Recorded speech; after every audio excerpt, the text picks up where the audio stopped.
On pouvait parler de vote de colère, ça existe encore, hein, je ne dis pas que ça n'existe plus, mais aujourd'hui, on assiste à un vote d'adhésion. C'est-à-dire que, paradoxalement, il y a un paradigme qui s'est complètement renversé, qui est extrêmement marquant, et ça, on le voit sur tous les territoires, c'est qu'on a des électeurs qui sont rassurés par la personne de Marine Le Pen, de Jordan Bardella. Voilà. Ils ont complètement réussi leur opération de dédiabolisation. On est au-delà de la dédiabolisation, on est dans la normalisation. Il y a une réalité, c'est que là où le score du RN progresse le plus, en effet, c'est sur les femmes, hein, puisque on est sur un score supérieur sur les enquêtes qui ont été faites. On est un point au-dessus des hommes, hein, aujourd'hui, donc on a même plus de femmes que d'hommes qui ont voté pour le Rassemblement national. Quelque part, il y a le sentiment qu'une Marine Le Pen, elle fait partie des leurs, ce qui est complètement faux, bien évidemment. Mais il y a l'idée selon laquelle elle parle notre langue, elle nous comprend. Voilà, c'est un mouvement. Quand je disais un mouvement puissant, il y a l'idée que finalement, elle nous comprend. Et lors des journées d'appel, on fait des tests de lecture et d'écriture avec les personnes qui font ce test de journée d'appel. Et donc, on a des résultats département par département. Et quand on regarde les résultats département par département, on se rend compte que le Front National, le Rassemblement national est extrêmement fort, là où ces résultats, ces tests sont extrêmement mauvais. Le département qui a les plus mauvais résultats en matière de non-maîtrise de lecture et d'écriture, c'est-à-dire à peu près 20% des jeunes sur ces journées d'appel, c'est le département de l'Aisne. Le département de l'Aisne qui, depuis plus de 10 ans, place le RN en tête des élections au plan national. On a beaucoup de mal, je dirais, la gauche a du mal à imprimer et à inventer une nouvelle eschatologie, d'une certaine manière, l'espoir, pas forcément d'un monde meilleur pour soi, mais au moins pour ses enfants. C'est l'idée de vraiment de voir loin ce qu'incarne le RN aujourd'hui. Et c'est pour ça que c'est la différence majeure, à mon sens, elle se situe là. Et donc, la conséquence de ça, c'est quoi? C'est que finalement, la gauche, elle va se positionner selon les partis, selon les périodes, sur des niches, sur des segments. Le Rassemblement national n'a pas besoin de faire campagne sur ces thèmes, puisque finalement, indirectement, Emmanuel Macron les valide par à la fois sa sémantique, on l'a vu hier avec l'utilisation du terme d'immigrationniste pour qualifier la gauche, et dans les mesures qu'il peut prendre et dans les justifications de ces mesures, exemple loi immigration.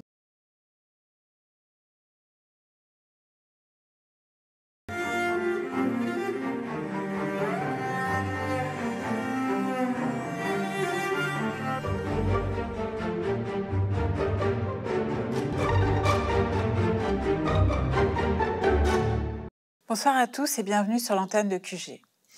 Hier encore, le Rassemblement national était une menace abstraite. Il parvenait au second tour des présidentielles où il servait de repoussoir pour faire élire le champion du capital, mais il semblait voué à ne jamais accéder au pouvoir.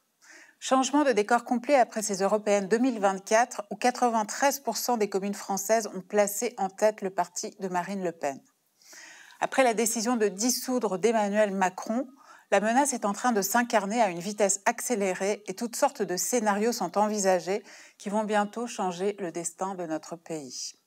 Pour comprendre les racines de ce drame, j'ai invité aujourd'hui sur notre antenne l'un des meilleurs connaisseurs des électeurs Rassemblement national, de leur vie, de leurs peurs, de leurs souhaits.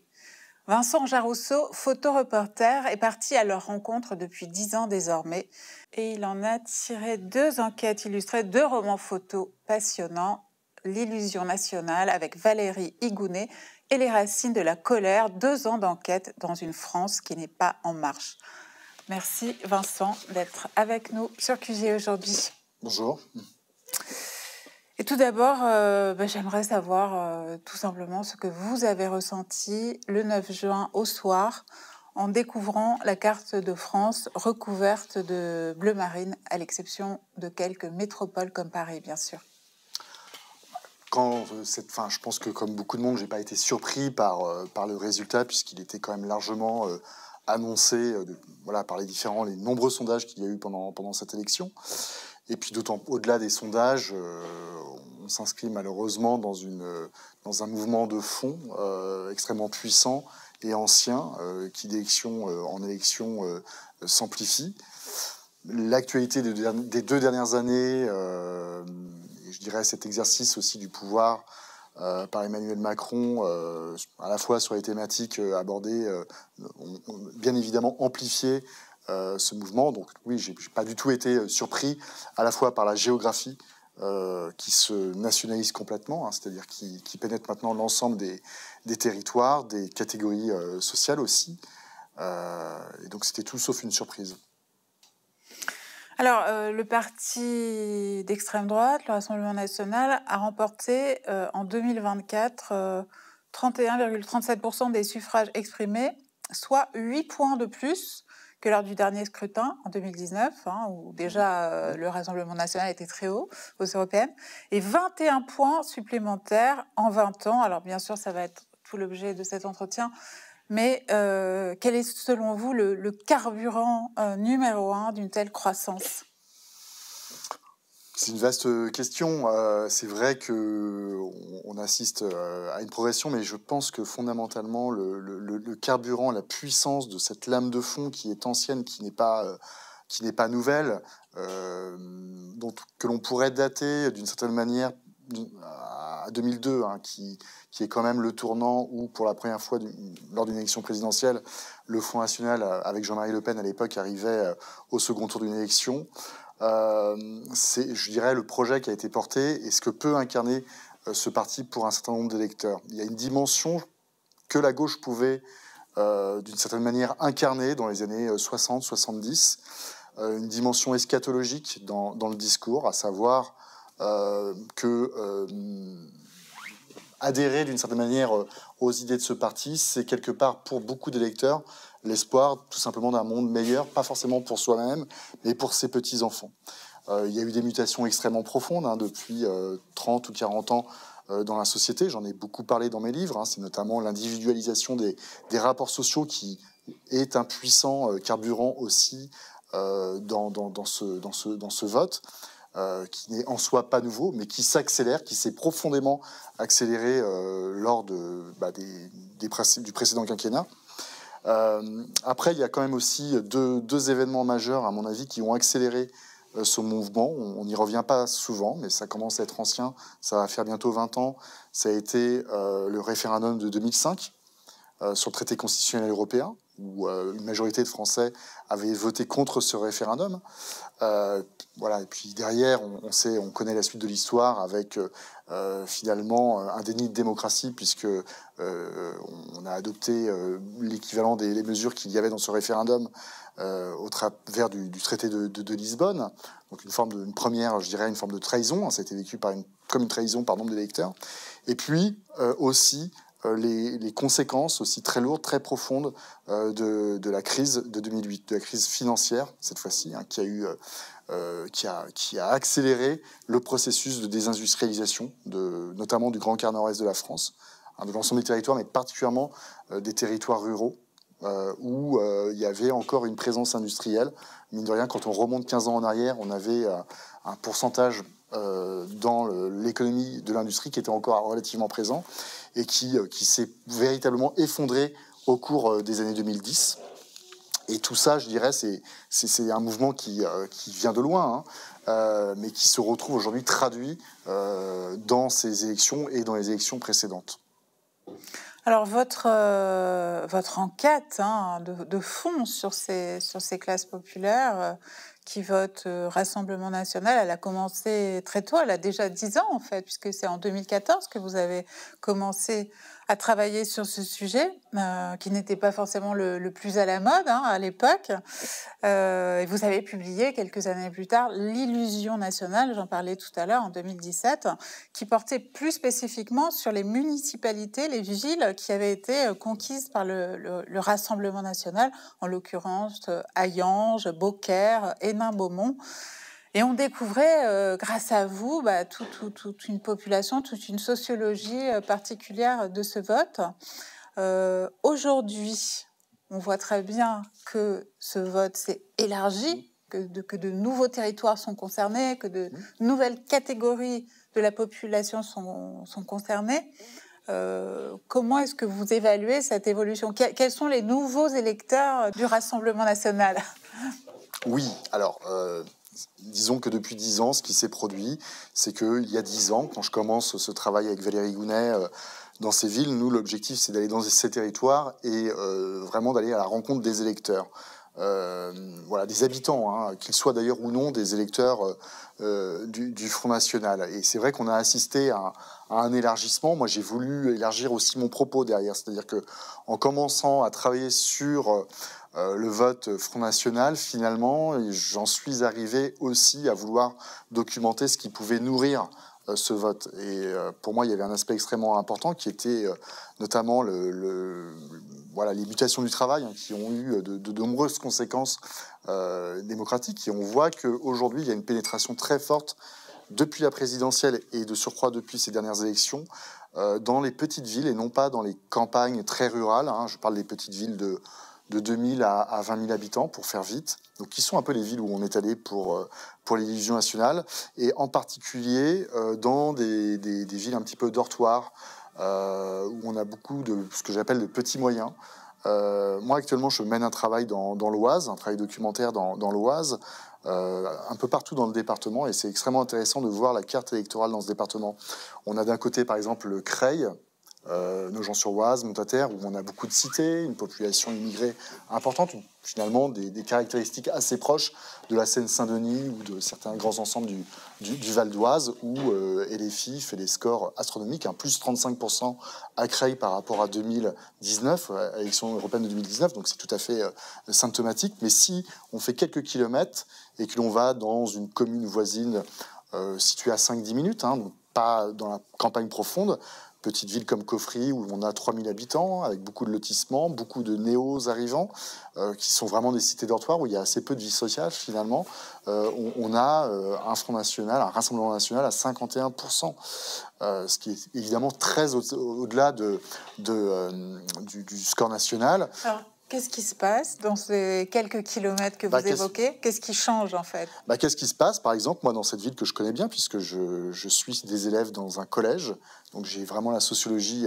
On a des parents qui travaillent dans la logistique, des mamans qui sont AMP, donc aide médico-psychologique, un peu la classe servicielle, les gens qui travaillent loin, des gens qui travaillent. Pour certains qui, par le passé, vivaient à Creil ou Montataire, donc plutôt dans les grands ensembles, et qui ont eu les moyens d'habiter une maison, de construire finalement, soit de construire ou d'acquérir une maison, donc qui ont... Voilà, donc on n'est pas dans la grande pauvreté comme à Denain ou à Hayange, par exemple, quand j'ai fait mes livres. Donc on assiste à une moyennisation, d'une certaine manière, de l'électorat, mais qui se concentre quand même très clairement, notamment chez les employés, chez les ouvriers évidemment, mais vraiment avec des gens qui travaillent et qui, quelque part, se situent par rapport à d'autres et qui ne veulent pas tomber, qui ont une certaine reconnaissance par le travail, d'une certaine manière. Alors, qu'est-ce qu'ils attendent du Rassemblement national, ces nouveaux électeurs dont vous parlez, qui ne sont pas dans une grande pauvreté, qui travaillent? C'est un vote de quoi? C'est un vote de distinction? C'est un vote de peur? C'est quoi? Non, moi, je traduis pas du tout ça comme un vote de peur. C'est de plus en plus vraiment ce qui est extrêmement marquant sur une période de 10 ans, c'est véritablement... On pouvait parler de vote de colère, ça existe encore, je ne dis pas que ça n'existe plus, mais aujourd'hui, on assiste à un vote d'adhésion. C'est-à-dire que, paradoxalement, il y a un paradigme qui s'est complètement renversé, qui est extrêmement marquant, et ça, on le voit sur tous les territoires, c'est qu'on a des électeurs qui sont rassurés par la personne de Marine Le Pen, de Jordan Bardella. Voilà. Ils ont complètement réussi leur opération de dédiabolisation. On est au-delà de la dédiabolisation, on est dans la normalisation. Et d'ailleurs, c'est un mot qui revient souvent, cette dimension de normalité. Pourquoi une normalité? Parce qu'il y a aussi dans ces territoires une forme d'homogénéisation sociale et d'homogénéisation électorale. Quand à Coffry, vous avez 51% des électeurs qui votent pour le Front National, pour le Rassemblement National, c'est qu'il y a une normalisation. Alors, ça ne veut pas dire qu'on le crie sur les toits, pas tout le monde, évidemment.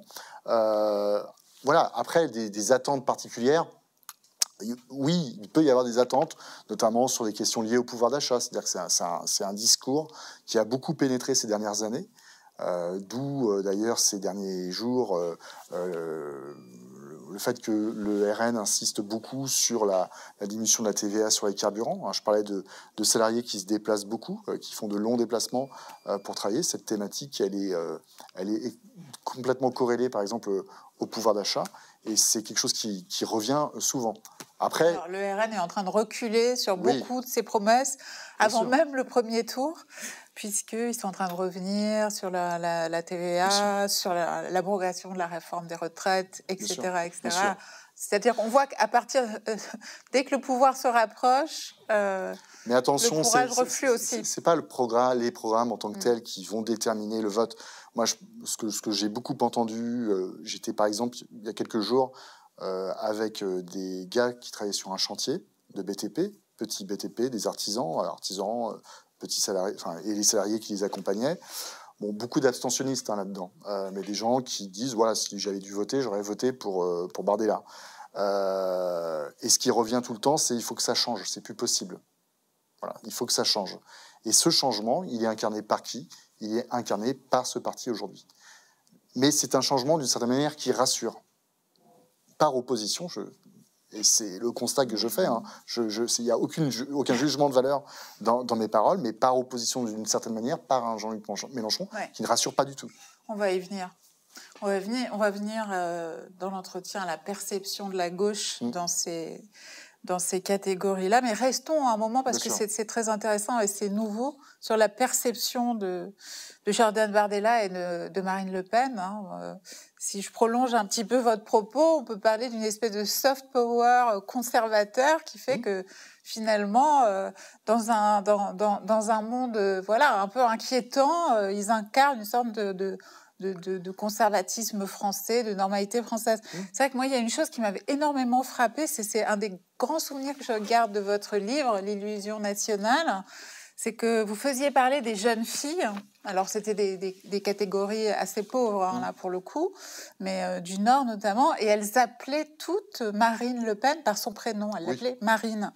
Et elles semblaient avoir une espèce de lien affectif à ce personnage. Alors, qui est-elle en fait pour Marine Le Pen? Qui est-elle pour les gens que vous avez rencontrés au fil du temps? Comment est-ce qu'elle est perçue? Alors en fait, il y a un aspect, moi, qui est absolument évident, mais là, on sort quasiment du champ des programmes, et on est plutôt dans la sémantique et dans ce que l'on représente.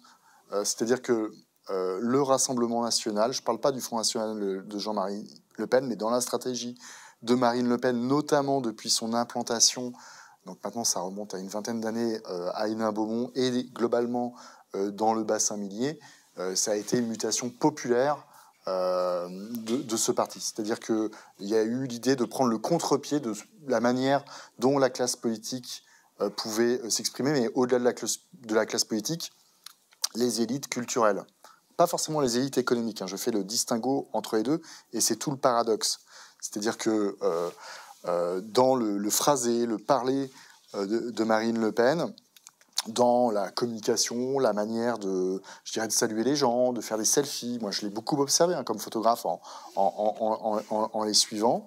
Il y a cette stratégie véritablement comme vous dites très bien, de soft power finalement populaire, où on va quelque part caresser d'une certaine manière les fiertés locales, les fiertés populaires en allant dans le même sens que les gens. C'est ce que font très bien d'ailleurs les élus locaux là où ils sont implantés. On le voit maintenant avec les parlementaires, mais dans l'usage des réseaux sociaux. Alors je ne parle pas de Jordan Bardella et de TikTok, ça c'est un aspect que je connais peut-être un peu moins, mais moi j'avais été très marqué par un Steve Briouat par exemple qui m'expliquait que le maire d'Hénin-Beaumont, il utilisait Facebook comme une permanence, c'est-à-dire que tous les soirs dans son lit, il répondait un par un à chaque administré de sa ville qui lui posait des questions. Comme on va relayer les événements locaux, il y a une présence, au-delà de la présence physique, il y a une présence qui est amplifiée par les nouveaux outils, mais maintenant qui commencent à être anciens, que l'on utilise. On a vu l'influence de Facebook pendant le mouvement des Gilets jaunes, qui a été décisif, en effet. Et y compris sur les thématiques, c'est-à-dire que il y a une utilisation extrêmement habile des sociabilités populaires et locales. Moi, je vois l'importance des clubs de motards, des fêtes locales que l'on voit. C'est des choses que... Moi, vous savez, la première fois que j'ai... Enfin, un des premiers gestes que j'ai fait quand j'ai commencé l'Illusion nationale, c'était de me rendre à la fête du cochon à Hayange en septembre 2014. Et c'était un événement extrêmement marquant. C'est la première fois, c'était le premier marqueur de la, je dirais, de la ville FN de l'époque, du maire Fabien Gelman, et organiser une fête populaire comme ça qui avait été très décriée parce que c'était perçu comme une provocation, puisqu'on excluait potentiellement des musulmans qui ne mangent pas de porc, bon, même s'il y en avait, hein, c'est une autre histoire. Et puis finalement, c'est une fête qui s'est perpétuée, puis qui est devenue un événement qui va bien au-delà de la ville d'Hayange aujourd'hui. Donc c'est plutôt une opération extrêmement réussie.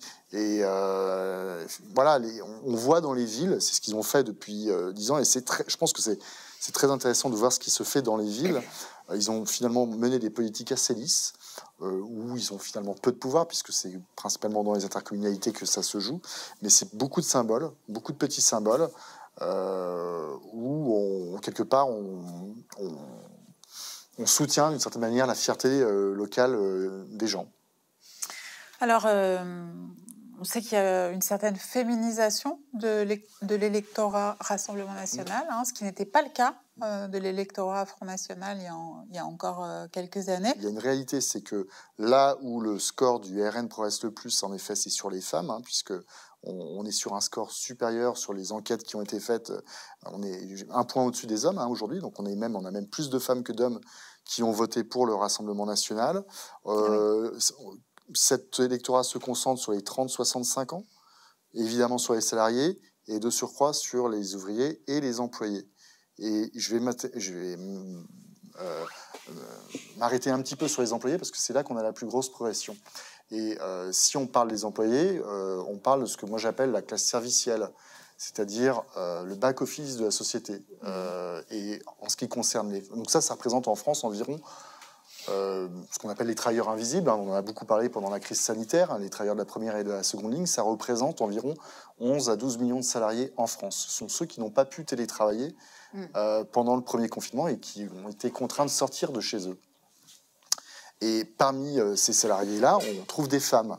Ce sont des métiers de contrainte où on doit être là pour les autres. On ne peut pas télétravailler. On a relativement peu bénéficié dans ces métiers des RTT, des aménagements, de la réduction du temps de travail. D'autre part, ce sont des professions qui sont extrêmement mal rémunérées globalement. On est sur des salaires moyens qui sont bien en dessous du salaire médian en France. Et ce sont beaucoup d'emplois qui sont tenus par les femmes. Si je prends les métiers du lien, dont je parle dans mon dernier livre, les femmes du lien, donc les auxiliaires de vie, les aides-soignantes, les assistantes maternelles, tout le secteur médico-social, ça représente 3 millions de femmes en France. C'est-à-dire une active sur 4. Et là, on est sur des scores astronomiques du Rassemblement national. Si on se réfère aux études de Pignon, on n'est plus à 32%, on est à 40-50%. Alors, comment l'expliquer ? L'expliquer, c'est absolument limpide. Je crois qu'on a vécu ces dernières années des événements extrêmement marquants, entre la crise des Gilets jaunes, où il y avait déjà, qui pour moi, à son point de départ, était aussi, pas seulement, mais aussi un mouvement de femmes, puisqu'il y avait énormément de femmes mobilisées autour des ronds-points, qui étaient souvent ces fameuses travailleuses du lien, que l'on trouve beaucoup dans les territoires ruraux, dans les territoires un peu... Voilà.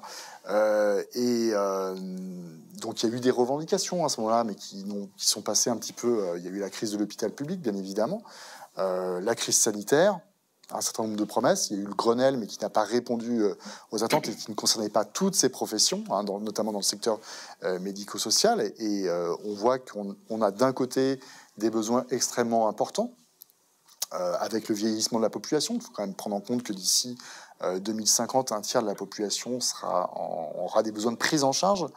Donc ce sont des enjeux absolument énormes et qu'aujourd'hui, on se retrouve dans une situation où on n'arrive pas à recruter. Donc le salut, comme dans beaucoup de pays occidentaux, c'est d'aller recruter une main-d'œuvre immigrée. En Allemagne, ce sont des femmes qui viennent d'Ukraine, de Pologne, par exemple. ou plutôt des Polonaises, et puis en Pologne, ce sont des Ukrainiennes. Hein, voilà, il y a un mouvement de vases communicantes, et puis en France, on va avoir plutôt des femmes d'Afrique subsaharienne, mais qu'on va plutôt trouver dans les grandes métropoles. Et dans les zones rurales, ce sont plutôt des filles du coin, pour paraphraser le livre de Yael Anselem, les filles du coin. Donc, c'est-à-dire des femmes en milieu rural qui n'ont pas forcément eu la possibilité de faire des études supérieures, parce que ça a un coût, et il faut aller dans les grandes villes, et qui vont aller sur le marché local de l'emploi. Et, alors, ces femmes, si vous voulez... Qu'est-ce que ces femmes attendent du Rassemblement national ? Ces femmes, en fait, si vous voulez, dans leur quotidien, ces femmes, elles font beaucoup de choses. Elles se substituent aussi au service public, à la fois de par leur métier et de par les fonctions sociales qu'elles occupent. Mais elles ne sont absolument pas reconnues parce qu'elles font. Et moi, c'est le constat que je fais pour en avoir vu beaucoup, c'est qu'il y a une sensibilité, effectivement, au discours du Rassemblement national sur l'idée que quelque part, on ne l'a pas essayé, quoi. Et que finalement, ça ne peut pas être pire que maintenant.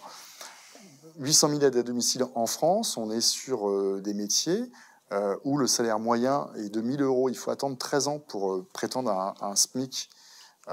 Donc, si vous voulez, ces femmes, c'est ça, n'attendent pas grand-chose.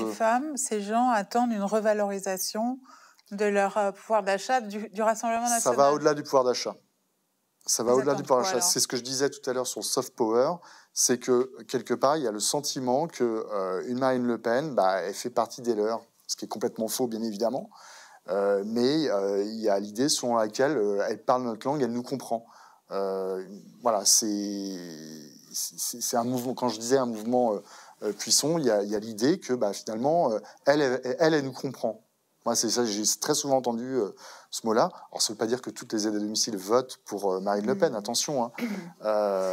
Mais on voit la pénétration à l'hôpital aussi, hein, chez les infirmières.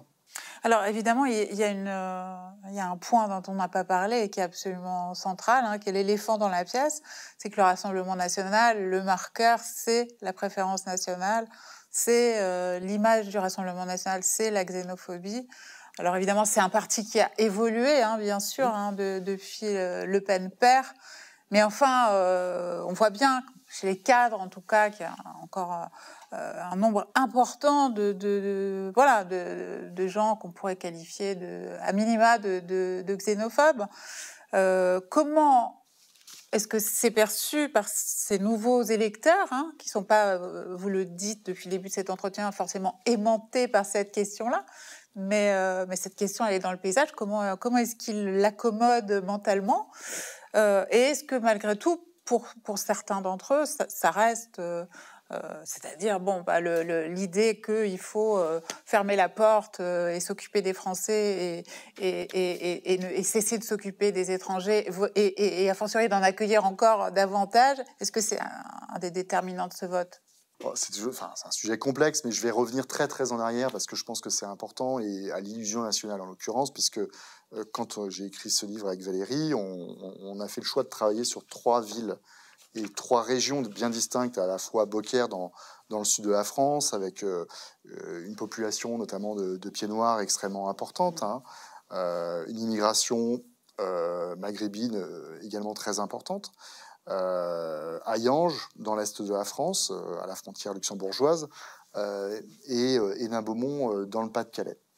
Donc avec des contextes sociaux, géographiques aussi différents.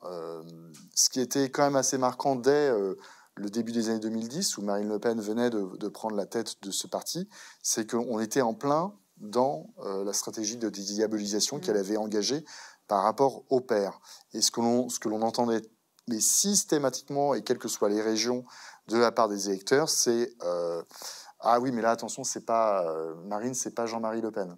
Voilà, Marine, on fait le distinguo. Et souvent, c'était je suis pas raciste, mais voilà, tout était évidemment dans le mais et quelque part.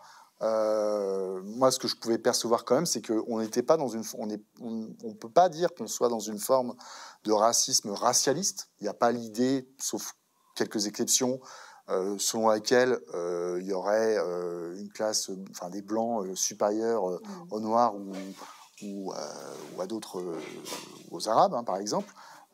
Cette idée, n'est pas courante. elle a pu l'être par le passé, mais elle est véritablement pas courante. Par contre, il y a l'idée, effectivement, l'idée centrale qui vertèbre ce parti depuis Jean-Marie Le Pen et Jean-Yves Le Gallou qui avait inventé donc le concept de la préférence nationale. Qui a été toiletté évidemment par Marine Le Pen, qui reste quand même présent, et notamment sur la question du marché du travail. Je parlais tout à l'heure, par exemple, des aides à domicile. On peut parler du côté des hommes dans la classe servicielle, dans les métiers où on a continué à travailler, vous savez, pendant le Covid, hein, c'est le métier de routier. Je discutais avec un routier, justement, encore récemment dans l'Oise, bénévole associatif, engagé pour les autres avec des jeunes dans un club de kayak. Quelqu'un, mais de charmant, super sympa, avec des jeunes de toutes les origines. Il dit, voilà, moi, ma vie, c'est le kayak, j'en fais depuis l'âge de 8 ans. Puis je lui demande ce qu'il fait comme métier. Il me dit, je suis routier. Et puis là, il en arrive à me parler de ses conditions. Il me dit, oui, c'est compliqué, parce que, voilà, en gros, nos salaires sont bloqués. Et pourquoi ils sont bloqués ? Parce qu'on a ouvert le marché à la concurrence. Voilà, on a des chauffeurs de camions turcs, pakistanais, qui viennent de partout. Pas forcément dans des sociétés françaises, mais qui viennent concurrencer sur le marché du travail, ce routier en l'occurrence, et tirer vers le bas, en fait, les salaires. Donc il y a souvent cette perception, si vous voulez, que sur telle ou telle profession, ça a été un peu le cas sur les aides à domicile, hein, d'une certaine manière aussi. On va créer délibérément, le patronat va créer délibérément des situations de mise en concurrence sur le marché du travail qui vont générer effectivement de la part d'un certain nombre de personnes. Et ça, je veux dire, il faut... De la rancœur. De la rancœur, et ça, il faut être aussi capable de l'entendre. Je ne dis pas qu'ils ont raison, mais il faut être aussi en capacité à essayer de comprendre un tant soit peu. Moi, je parle parfois de délocalisation intérieure dans un certain nombre de métiers. C'est-à-dire que pour créer, par exemple, c'est extrêmement courant dans l'agriculture aujourd'hui, il suffit de se promener.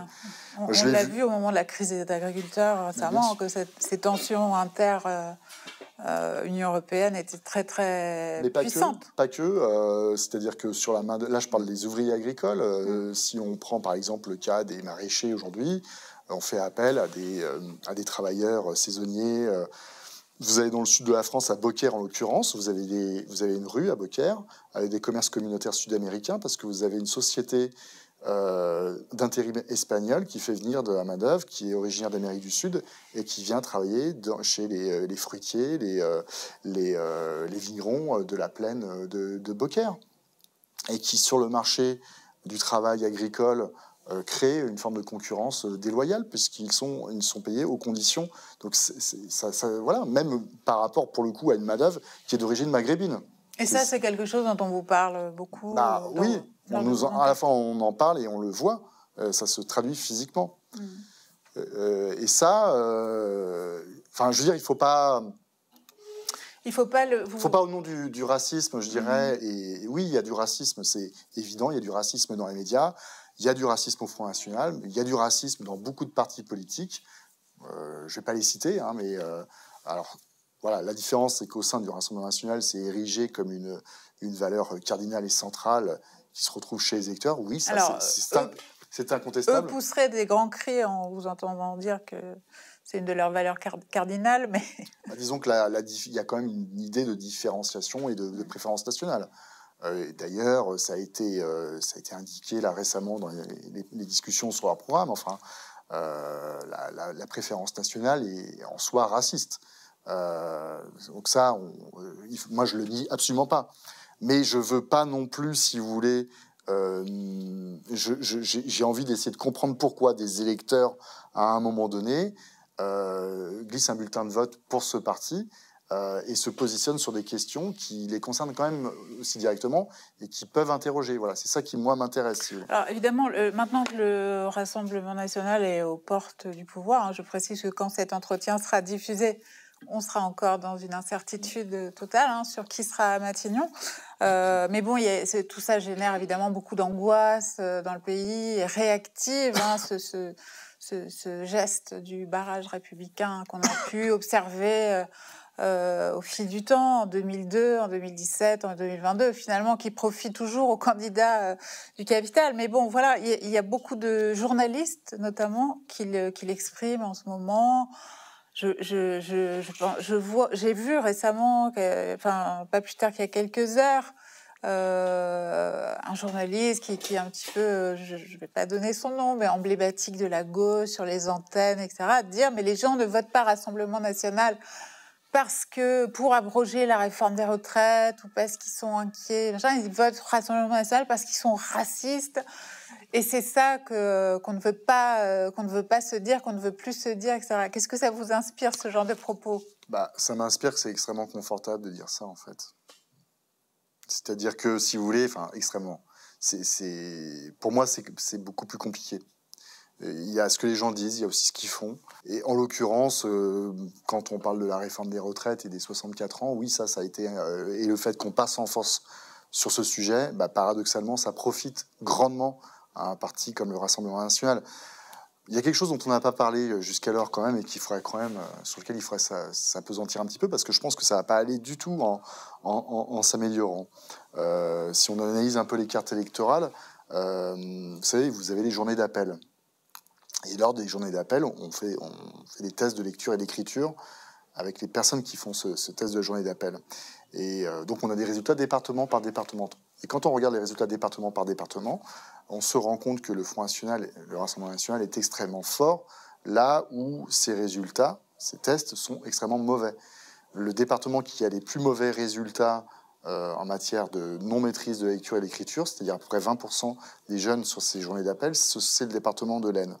Le département de l'Aisne qui, depuis plus de 10 ans, place le RN en tête des élections au plan national. Donc il y a quand même une corrélation extrêmement forte entre, non pas le niveau d'études, parce que ça, le niveau d'études, ça ne veut pas forcément dire grand-chose, mais sur la maîtrise de l'écrit, tout simplement, et de la lecture. Donc effectivement, même s'il y a une normalisation du vote, et une normalisation et une diffusion du vote RN dans toutes les couches de la population, y compris maintenant sur des CSP+, malgré tout, là où le socle est extrêmement solide, c'est là où on a un énorme problème avec l'école et la dimension éducative. Voilà. Alors, est-ce que... Et vous dites, ça ne va pas aller en s'arrangeant? Ça ne va pas aller en s'arrangeant, parce que je travaille sur ces questions, je travaille sur l'enseignement professionnel actuellement. D'accord. Je côtoie énormément d'enseignants dans des lycées pro, des CFA, des élèves en CAP, et on constate qu'il y a quand même une dégradation extrêmement forte aujourd'hui d'un décrochage des élèves en difficulté, si vous voulez. Et aussi des inégalités qui se creusent entre les très bons et les très mauvais, si vous voulez. Et une problématique centrale, à mon sens, au niveau de l'éducation, qui est cette hiérarchisation autour de l'école et des savoirs, et de savoir ce que l'on valorise. Je ne sais pas si je me fais comprendre, mais c'est tout le paradoxe, si vous voulez, si on remonte aux années 80, où l'un des grands projets de la gauche, de Jean-Pierre Chevènement, c'était l'espoir de faire arriver 80% d'une classe d'âge au baccalauréat. On y est aujourd'hui, plus ou moins, avec les bacs pro. C'était souvent présenté aussi comme une façon comme une antidote, finalement, aux extrêmes. C'était l'idée selon laquelle l'élévation d'une classe d'âge vers un niveau d'éducation plus élevé était le meilleur antidote pour lutter contre les idées, notamment d'extrême droite. Or, aujourd'hui, on se rend compte que c'est exactement le contraire, parce qu'on a créé finalement un système éducatif fortement inégalitaire, extrêmement hiérarchisé, qui a cassé d'une certaine manière l'idée d'élévation collective des classes populaires, en créant beaucoup de frustration, avec une hiérarchisation qui ne profite pas, si vous voulez, aux métiers dont on a besoin aujourd'hui, qui sont les métiers essentiels dont je parlais tout à l'heure, cette classe de travailleurs invisibles qui assurent finalement, qui font tenir le pays, l'ensemble des métiers manuels, les métiers industriels aussi, qui ne sont pas en fait véritablement valorisés. Et ça, on va le retrouver dans le travail derrière, si vous voulez. Ça, ce sont des moteurs extrêmement puissants pour le Rassemblement national. Après, est-ce que... alors, oui, ce ressentiment peut créer effectivement parfois des formes de racisme, de rejet de l'autre. C'est vrai. Et le Rassemblement national en joue extrêmement bien. Alors, vous en parliez un petit peu tout à l'heure. L'un des problèmes actuels de la situation française, c'est bien sûr que la gauche a totalement échoué à récupérer l'électorat populaire. La France des Gilets jaunes, si tant est d'ailleurs que certains partis de gauche aient eu ce projet-là. Mais en tout cas, bon, on peut considérer que quand même la France insoumise avait partiellement ce projet-là, en tout cas autour des années 2017-2018.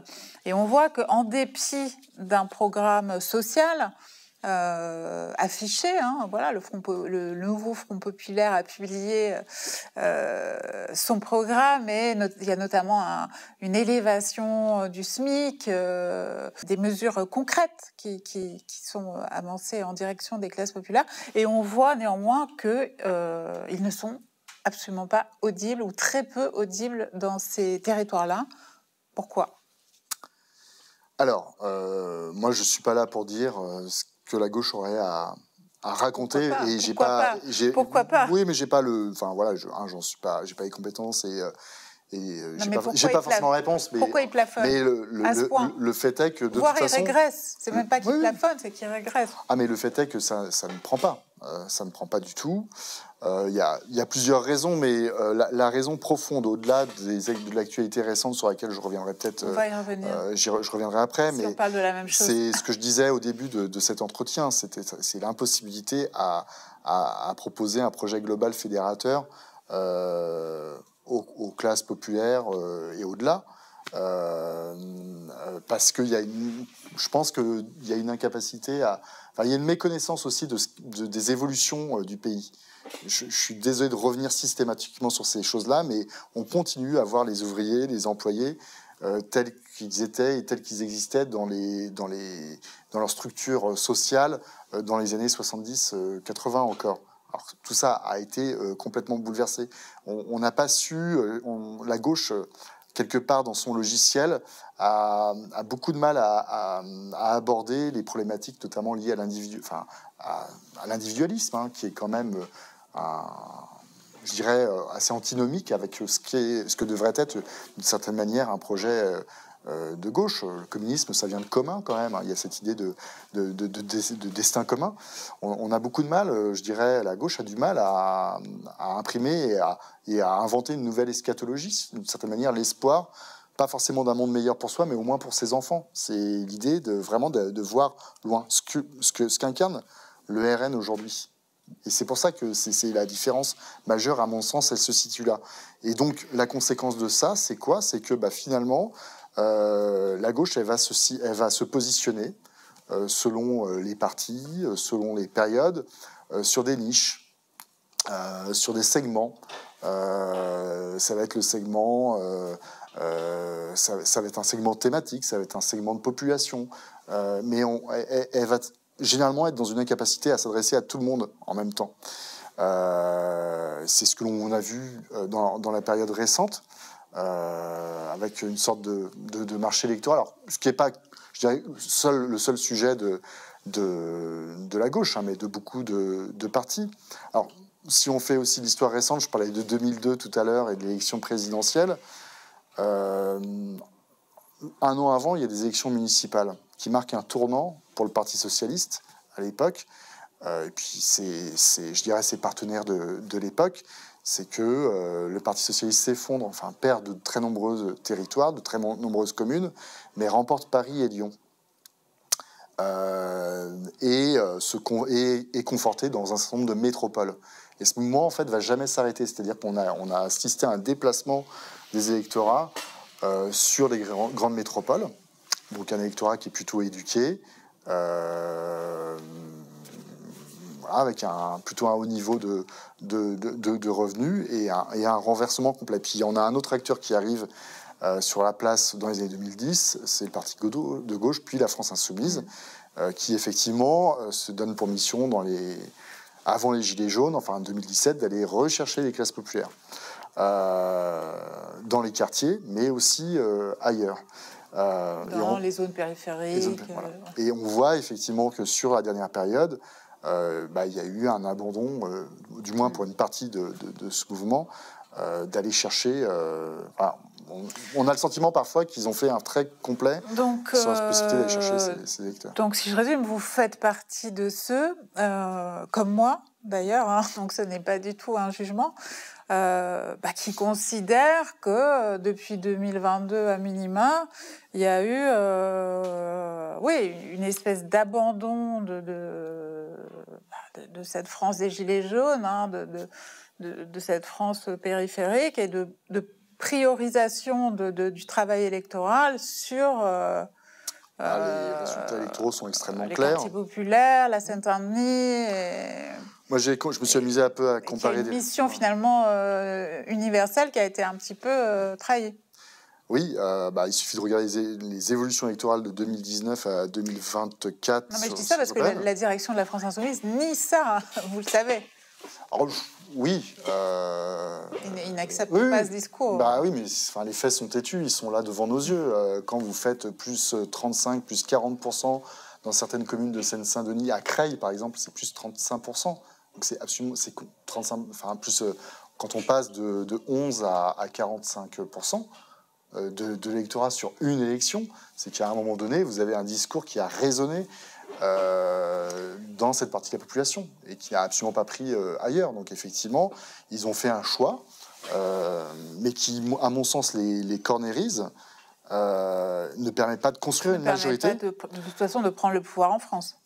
Exactement, et puis surtout, ça crée des antagonismes. Moi, c'est ça qui m'inquiète aujourd'hui. Je trouve que un des vents mauvais, au-delà de la possibilité que le Rassemblement national prenne le pouvoir dans ce pays, c'est que on en arrive finalement à un scénario d'affrontement en fait entre les blocs. C'est bloc contre bloc. Ça a été quand même théorisé. C'est ce que on le voit pas que en France. On l'a beaucoup vu aux États-Unis avec Trump.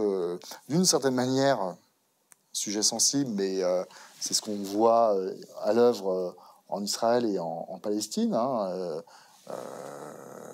Quelque part, mes meilleurs ennemis, ce sont mes meilleurs amis. C'est ce qui me permet d'exister. Je ne vais pas faire de certaines comparaisons, mais moi, c'est vrai que la situation est difficilement transposable. Non, mais en tout cas, pour ce qui est d'une France de plus en plus clivée, front contre front, haine contre haine, ça, on le ressent. Ce qui est dommage, parce qu'il y a des problématiques vraiment communes entre les quartiers et les zones plus... mais c'est pas une dimension de territoire. Pour moi, il y a des questions sociales qui se posent de la même façon partout. Alors, restons un petit moment sur la question du travail, qui est absolument centrale dans cette affaire, et aussi parce qu'elle nous emmène vers la question de la reconquête possible d'idées plus progressistes, plus fédératrices dans ce pays. C'est vrai que l'une des figures actuelles les plus médiatisées de la France insoumise, François Ruffin, avait écrit en 2022 un livre qui s'appelait « Je vous écris du front de la Somme » sur la question du travail. Et d'ailleurs, au moment de la sortie du livre, un certain nombre de cadres de la France insoumise s'étaient mis à poster des choses extrêmement désagréables à son sujet. Passons. Toujours est-il que la thèse était la suivante. Effectivement, c'était une lettre qui s'adressait à ses camarades de gauche. Et il disait que le rapport au travail était absolument structurant dans le vote Rassemblement national, que le discours sur l'assistanat, sur le fait de vouloir se distinguer du voisin, ne pas être un cassos, était quelque chose qui revenait tout le temps en Picardie dans son électorat. Beaucoup plus que la xénophobie qui existait mais qui était marginale, et que la gauche justement ne prenait pas en charge cette question, ne voulait pas voir cette réalité en face. C'était évidemment extrêmement prémonitoire. Il me semble que ça recoupe vos investigations de photoreporter. Oui, c'est un sujet que l'on voit énormément dans les Racines de la colère en particulier, puisque donc un livre que je réalise à Denain, où je reste finalement 2 ans et demi, 3 ans, puis en réalité je vais y rester 5 ans à Denain, puisque j'ai tourné Nous les enfants de Denain pour France 2, un film documentaire d'1 heure pour Infrarouge, où la notion de distinction se fait par le travail. Voilà. Moi, j'ai beaucoup suivi cette famille autour de Mickaël, le routier, un routier, sa femme Martine, aide à domicile, leur fils Alan, moi que j'ai connu apprenti plombier, qui aujourd'hui travaille. Ce sont des gens que je vois toujours, hein, pour qui la distinction se fait même parfois en interne de la famille. C'est-à-dire que on lit Mickaël dans le livre parler de ses frères qui restent à la maison, puis finalement c'est de leur faute, quoi, d'une certaine manière. La question du travail est effectivement extrêmement structurant. Mais ce qui est aussi structurant dans le vote, c'est la manière dont on vit son travail, une certaine forme de souffrance quand même au travail, et de souffrance de ne pas être reconnu, ce que je disais tout à l'heure, dans son travail, à la fois par le salaire. On a quand même des salaires qui sont quand même tirés par le bas, j'en parlais tout à l'heure, et la question de la reconnaissance symbolique. Voilà. Et c'est le rapport au temps qui aussi est une impensée des partis politiques. Je reviens toujours à ce distinguo, mais c'est vrai qu'on a un creusement des inégalités, très clairement, mais qui s'opère beaucoup entre salariés aujourd'hui. On a toute une frange des salariés qui sont relativement protégés, qui peuvent, pour certains, se permettre de prendre le TGV, de partir en week-end, qui sont d'énormes consommateurs de services, hein, c'est vous et moi, enfin, d'une certaine manière, qu'à se favoriser, on va dire. Donc on va être des consommateurs de services. Mais ce que je veux dire, c'est que quand vous prenez le train le week-end, vous avez des gens dans le train qui vont faire le ménage, des femmes qui ont peut-être des enfants, etc., qui vont vous permettre de passer un bon week-end, etc. Mais ces personnes qui vont faire du service derrière vous travaillent à votre service, donc ne sont pas en maîtrise de leur temps. Vous voyez ce que je veux dire ? Et ça, c'est un élément extrêmement structurant et distinctif aussi dans le travail. Après, il y a la question effectivement de ce qu'on appelle l'assistanat, qui est très très très présent dans les campagnes, parce que c'est vrai que la reconnaissance sociale se fait par le travail, encore. Et ça pose, et c'est vrai qu'on a beaucoup dévalorisé le travail ces 20 dernières années. Quand je dis on, c'est les classes, une partie des classes dirigeantes, des classes économiques, hein, quand on parle de baisser le coût du travail, quelque part, on présente le travail comme une charge. Donc on présente ceux qui travaillent comme une charge. Donc c'est pas forcément aussi bien vécu. Alors pour rester un tout petit moment sur la question du travail, c'est vrai que j'entendais, il n'y a pas plus tard que quelques jours, dans un café populaire de Pantin, une discussion tout à fait intéressante à ce sujet et révélatrice, puisque c'est un certain nombre d'employés qui discutaient entre eux des élections, hein, de l'arrivée du Rassemblement national en tête, et de la question Mélenchon. Et l'un d'entre eux s'est mis à dire mais Mélenchon, de toute façon, moi, j'ai pas... Pardon ? Il n'a jamais travaillé. Mélenchon, j'ai pas de problème avec lui, c'est pas la question, mais Mélenchon, il ne nous comprend pas. Il ne nous comprend pas. C'est quelqu'un qui veut, je l'ai entendu dire, c'est quelqu'un qui veut nous faire travailler 30 heures par semaine. Donc tout le monde s'est esclaffé. Mais moi, je travaille 50 heures par semaine. 50 heures par... Ça n'a aucun sens, le programme de la France Insoumise. Et tout le monde était absolument d'accord sur la question. Donc évidemment, il y avait un mélange de fake news, d'incompréhension multiple, etc. Toujours est-il que la gauche était clairement perçue de façon unanime dans cette conversation par des gens qui sont très mal payés et qui travaillent énormément et qui normalement devraient se sentir représentés par elle. La gauche était perçue comme ne défendant pas les travailleurs et empêchant le travail. Disons que la boussole de la gauche depuis toujours, ça a été la réduction du temps de travail. C'est un thème qui a été mis en avant ces dernières années, évidemment, et encore aujourd'hui avec la semaine de 4 jours. Pourquoi pas, hein, mais c'est vrai qu'aujourd'hui, le travail et le temps passé au travail, c'est de toute façon perçu comme la possibilité de pouvoir mieux gagner sa vie, mieux gagner et tout simplement faire face aux besoins élémentaires. Parce que quand même, derrière, il y a quand même la question du pouvoir d'achat, qui est quand même pas une petite question. C'est quand même la première préoccupation et qui revient systématiquement et de manière extrêmement aiguë ces dernières années. Moi, je côtoie des gens qui me disent qu'ils ne s'en sortent pas. Et effectivement, c'est pas rare de voir, par exemple, le jour j'étais en reportage avec un des jeunes que je suivais dans une caserne de pompiers. Donc les pompiers, vous savez, professionnels, ils ont des vacations de 48 heures et puis après ils ont des récupérations de temps. Bah, tous, en fait, faisaient des petits travaux à côté. Hein. Ils travaillaient avec des artisans et doublaient en fait leur temps pour pouvoir faire face aux besoins, mais sans exception. Donc c'est vrai qu'il y a, on parlait tout à l'heure d'un projet de la gauche, il y a une forme de décalage extrêmement important entre les aspirations de beaucoup de travailleurs aujourd'hui, qui demandent finalement peut-être à plus travailler, et une gauche qui apporte un discours sur une société de loisirs, mais dans laquelle justement cette classe de travailleurs invisibles ne se sent pas concernée en fait par ces thématiques.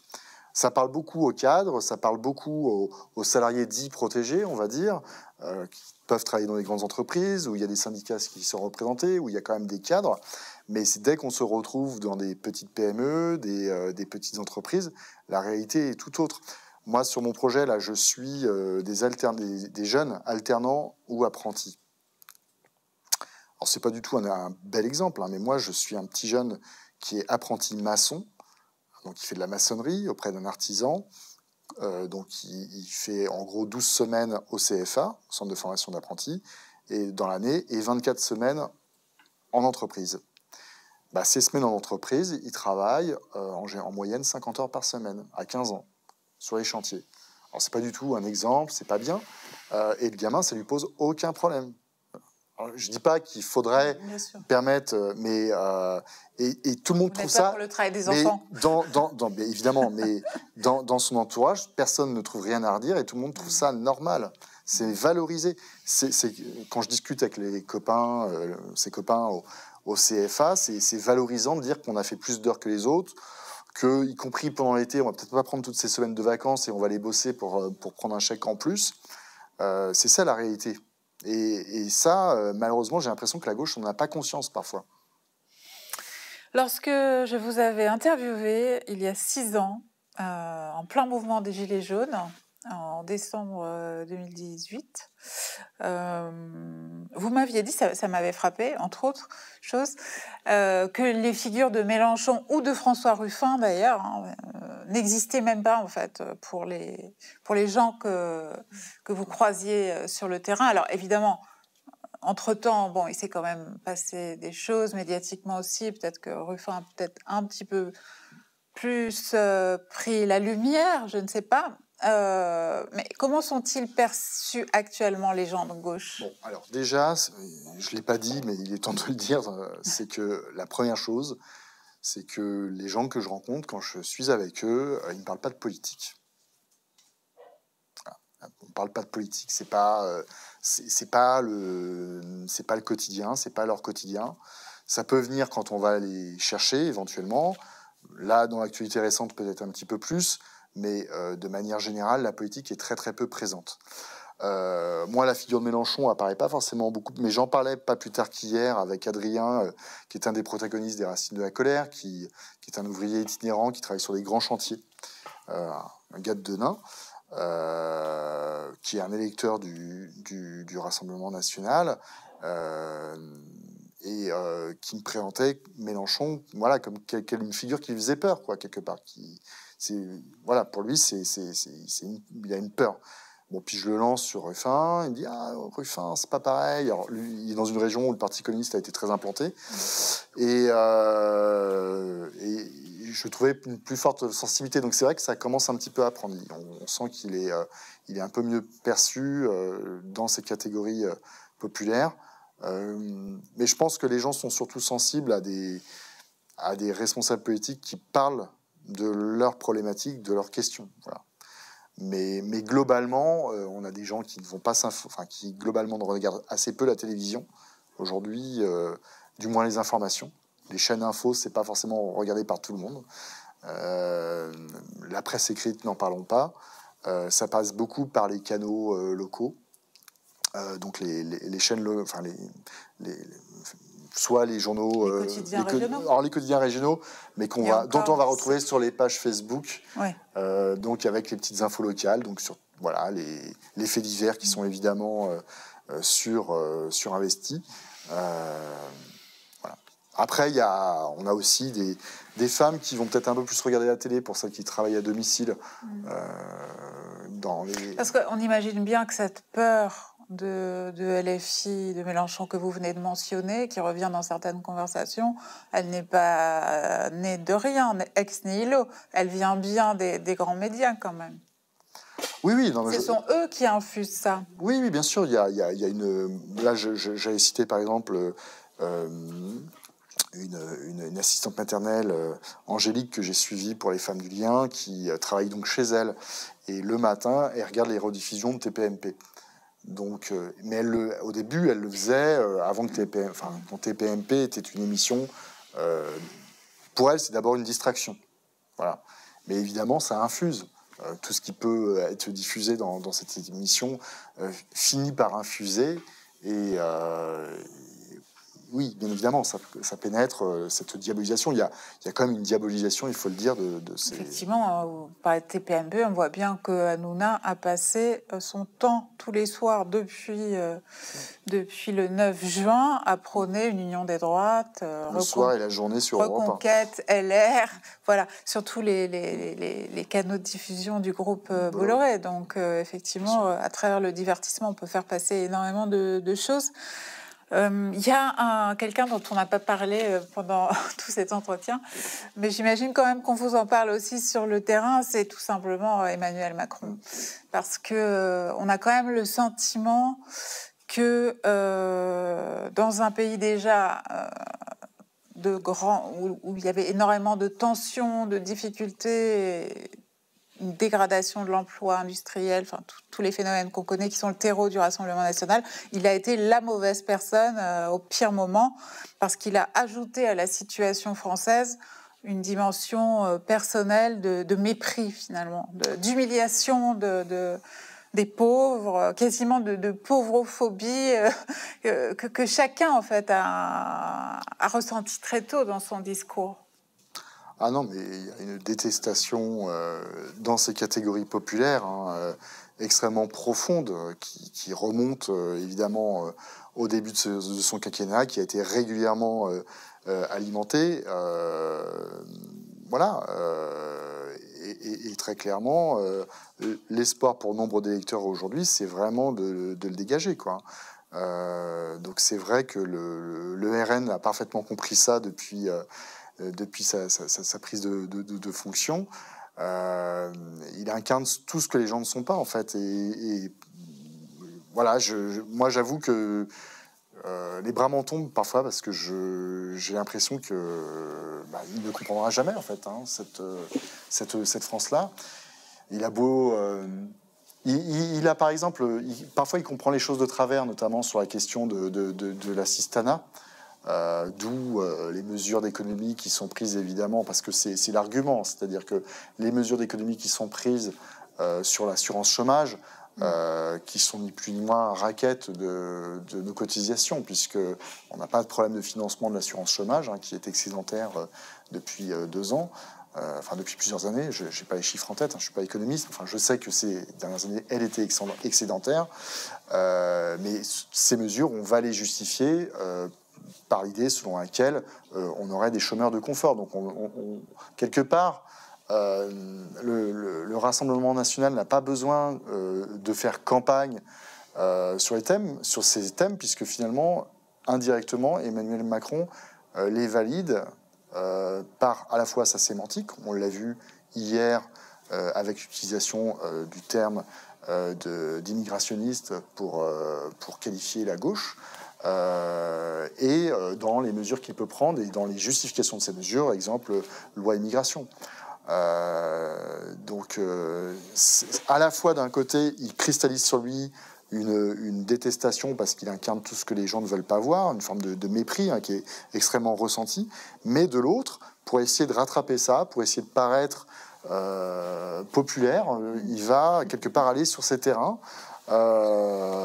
Mais évidemment, c'est absolument pas profitable pour son mouvement, une forme d'instrumentalisation de ces questions qui profite à plein pour le Rassemblement national qui n'a quasiment pas besoin de faire campagne en fait.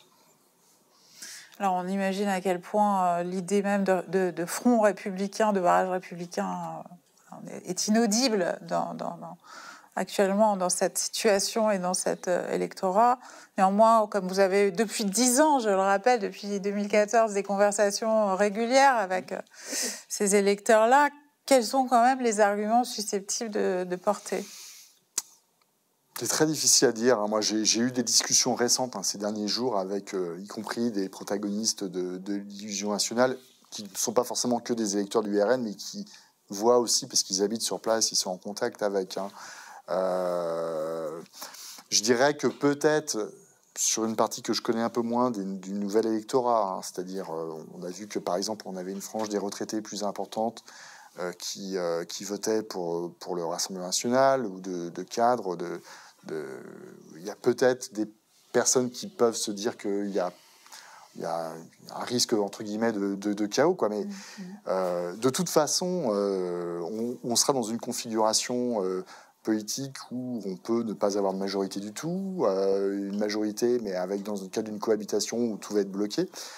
Moi, j'avoue que je suis pas Madame Irma, mais je suis extrêmement inquiet par la situation. Bon, je passer le contexte des Jeux Olympiques, ça c'est passager, mais au-delà, dans le contexte général, c'est extrêmement angoissant, et cette angoisse peut-être peut amener certains électeurs à évoluer, mais pour l'instant, ça n'a pas l'air de prendre plus que ça.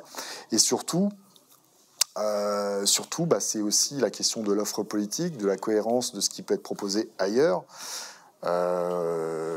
On sait dans quelles circonstances la dissolution a eu lieu, le peu de temps qu'il y a pour mener cette campagne, la grande difficulté c'est presque un miracle que l'ex-NUPES et aujourd'hui le nouveau Front populaire ait réussi un accord plus ou moins électoral, je dis plus ou moins parce que on voit que c'est compliqué, et de dégager... C'est fragile. C'est extrêmement fragile, et il y a urgence à ce que les choses s'apaisent un peu et qu'il y ait un semblant de cohérence qui émane. Et je pense qu'il y a fondamentalement un espoir, parce qu'il y a quand même un certain nombre de personnalités, quel que soit dans ces différents partis qui composent aujourd'hui ce mouvement, qui veulent aller dans ce sens. Très clairement, il y a des gens sincères. Vous pensez qu'il y a un espace politique pour une reconquête culturelle par la gauche ? Oui, mais alors là, en 15 jours, en 15 ans on rattrape pas 20 ans, 30 ans de retard en 15 jours. C'est pas vrai, il n'y a pas de raccourci en politique. Par contre, je ne sais pas ce qui ressortira... je ne sais pas ce qui va ressortir de la situation actuelle. Ce que je sais, c'est que ça va créer peut-être beaucoup de peur. Et puis peut-être et que peut-être que de cela peut naître quelque chose. C'est pas impossible. Peut-être que ça va. Je ne vois pas le paysage rester semblable demain. On assiste peut-être à une fin de la Ve République, très probablement. On va pas parler d'institutions, mais Maintenant, la question, je pense que derrière, l'un des devoirs de la gauche, c'est de proposer effectivement aussi, et pas seulement, aussi un cadre institutionnel qui permette à chacun de s'exprimer, qui permette une respiration démocratique dont on a besoin dans ce pays. On étouffe. Merci beaucoup, Vincent Jarousseau. Je rappelle le titre de vos 3 livres que je recommande vraiment sincèrement et vivement, qui permettent vraiment de l'intérieur de comprendre la psychologie, les craintes, les espoirs de tous ces gens que vous avez rencontrés. Donc l'Illusion nationale, coécrit avec l'historienne Valérie Higounet. Les racines de la colère, 2 ans d'enquête dans une France qui n'est pas en marche, et les femmes du lien. Tous 3 publiés aux éditions des Arènes. Et je remercie tous ceux qui ont suivi cet entretien. Je vous rappelle que QG est un média à 100% indépendant, qui ne vit que de votre engagement, notamment financier.